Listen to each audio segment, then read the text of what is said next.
my room was in the attic at my mama's house, so we go upstairs. You know what I'm saying? These niggas put out a Ouija board. Me, I was raised as a Jehovah's Witness, so I'm already knowing off the top. Nigga, what is that? What is you doing with a Ouija Jehovah board? didn't witness that. Yeah, he didn't. You know what I'm saying? Jehovah's not trying to witness that. Yeah. In my daughter's room today, my youngest daughter. If you can't tell, I'm a little shocked because I haven't been here in a long time. Every time I approach the door, it's I'm not dressed. Don't come in. Leave me alone. Please don't come in. I'm tired. I'm sleeping. And many other excuses as to why I shouldn't enter this dragon's lair, because that's how she treats it. But I see why. You got leaves falling from the ceiling, right? You got lights and just a lot of things going on. I wish I can show you the floor. There's I don't know what this is. This is stones, marble. I don't know what I'm standing on right now, but it's a little weird for me, but I think I'll adapt. It's going to be a really quick video, probably one of my shortest videos, because I just want to pose a question, maybe a two-part question. This is to all the people that were shunned within the Jehovah's Witness organization. You were disfellowshipped, you were kicked out, you left because you didn't believe in it, whatever the reason, right? People turned their backs on you, your family, your friends, siblings, whatever. I guess the first question would be, did you make it easy for them? Meaning, there's no excuse for that. But how was your relationship before you were shunned, right? Were you always at odds with them on a personal level? Did they have different viewpoints on things that caused a separation so that when this shunning happened, it made it easy for them? Let's be objective. We don't get along with all of our family, right? And there's a lot of times where they can use this as a scapegoat to say, hey, I didn't care for this person in the first place, so this justifies my staying away from them. So yeah, just something to think about. How was your relationship before the shunning? Were you shunned before the actual shunning, right? Were you the black sheep? See, a lot of us were always the black sheeps within our families, right? We just thought different, So this actual awakening was something that they can probably see before it actually happened, right?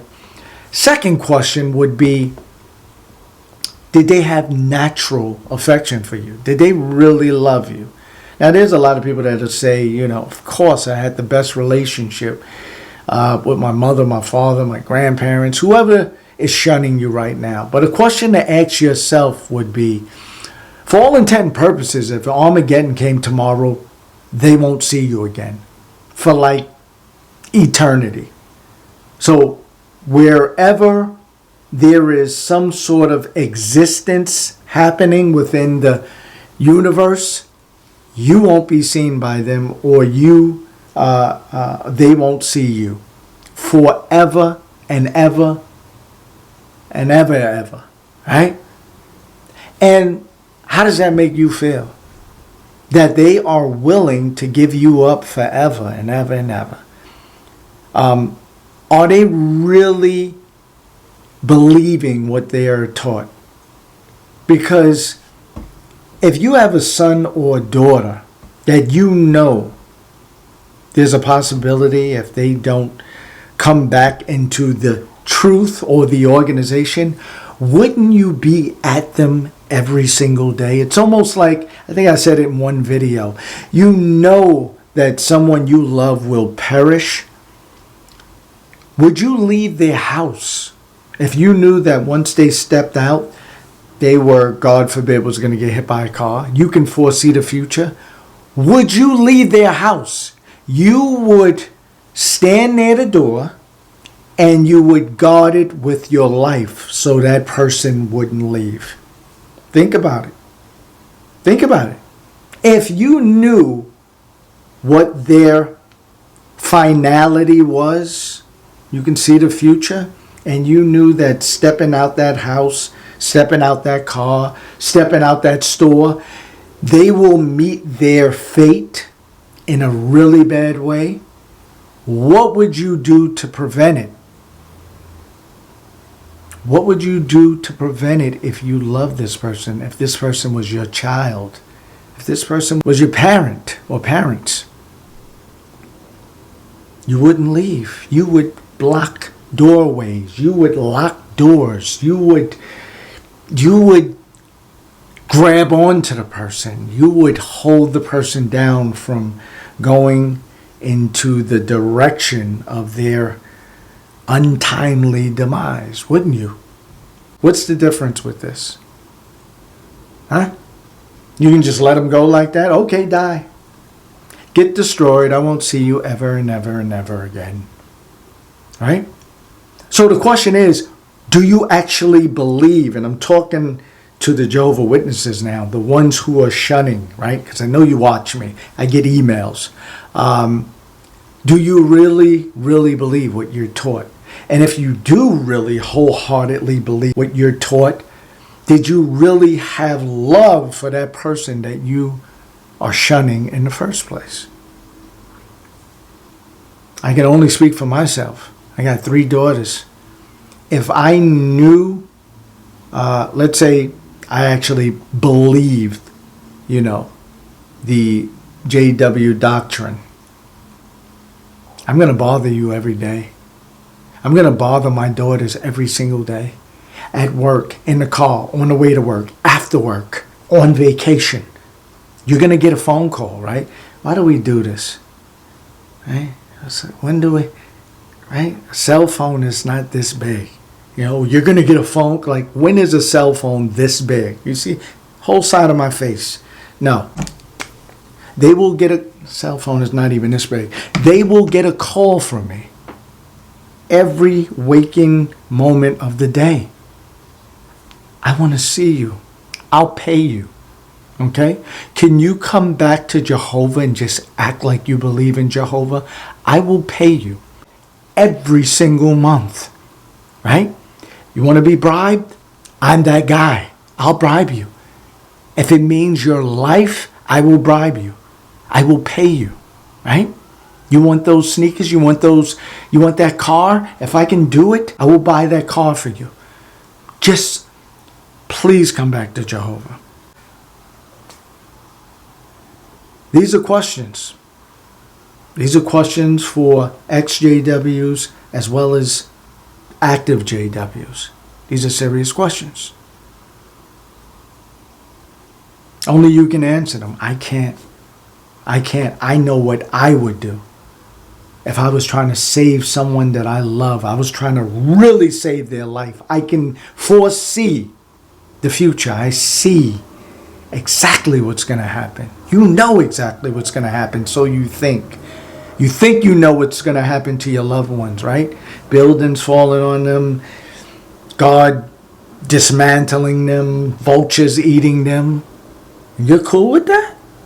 You're cool with that? Okay. Wow. Is that easy? You'll let them just be eaten by vultures, right? And won't see them forever. Eternity. Till time runs out. Like, you won't see them again. And you're cool with that. Okay. All right. You're that brainwashed. Or you had no natural love for that person in the first place. Because people that really have a certain amount of love, they'll barter with God, right? They'll barter with Jehovah. Jehovah, I know it's wrong. I love my daughter. I love my son. I love my father. I love my mother. Please, can you just give me the opportunity to just love them. No, you must hate them. That's a poor impersonation of God, but it just sounds ridiculous that God would say, no, you must hate them.